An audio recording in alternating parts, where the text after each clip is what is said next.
जय श्री कृष्ण। राधे राधे। क्या आपको पता है कि भगवान श्री कृष्ण के जन्म का रहस्य क्या था?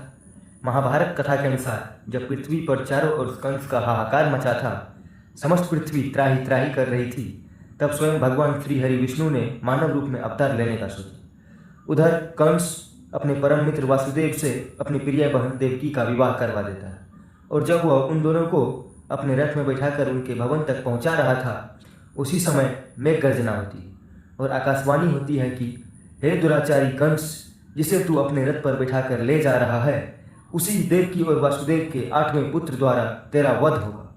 यह सुनकर कंस चौंक जाता है और उसी समय देवकी को मारने के लिए तलवार निकालता है। तो वासुदेव उनसे कहते हैं कि हे कंस, तुम हमें मत मारो, तुम्हारी मृत्यु का कारण तो हमारा 8वां पुत्र है न, तुम उसकी हत्या कर देना।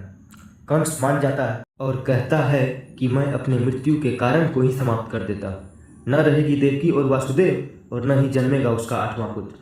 तब वासुदेव कंस से विनती करता है कि आपके मृत्यु का कारण तो हमारा 8वां पुत्र है ना, आप हमें छोड़ दीजिए, मैं स्वयं अपने पुत्र को आपके हाथों में सौंप दूंगा। तब कंस कहता है कि मैं तुम्हारी बातों पर भरोसा कैसे करूं? तब वासुदेव उनसे कहते हैं, मैं आपको वचन देता हूं कि जैसे ही हमारा 8वां पुत्र जन्मेगा, मैं उसे आपको सौंप दूंगा। और उसके बाद कंस देवकी और वासुदेव को अपने सैनिकों द्वारा कारागार में डलवा देता है और उसके चारों ओर खूब कड़ी सुरक्षा दे दी जाती है, ताकि देवकी और वासुदेव किसी भी प्रकार से वहां से भाग न सकें। समय बीतता जाता है और जब पहले पुत्र का जन्म होता है, तब कंस उसकी हत्या करने से इनकार कर देता है, लेकिन उसके महामंत्री चाणूर द्वारा उसे खूब उकसाया जाता है। लेकिन कंस बोलता है कि मेरा शत्रु तो देवकी और वासुदेव का 8वां पुत्र है न, तो मैं उसके बाकी पहले पुत्रों की हत्या करके क्या करूँगा। लेकिन चाणूर कहता है कि महाराज, शत्रु तो शत्रु होता है न, चाहे वो पहला हो चाहे वो 8वां।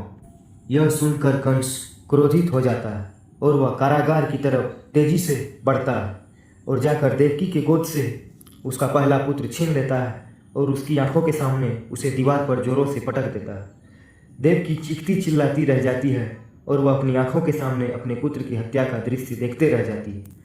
इसी तरह कंस लगातार क्रूरतापूर्वक देवकी के लगातार 6 पुत्रों की हत्या कर देता है। इससे आगे जानने के लिए हमारे चैनल को सब्सक्राइब जरूर करें और साथ में बेल आइकन को दबाना ना भूलें। धन्यवाद।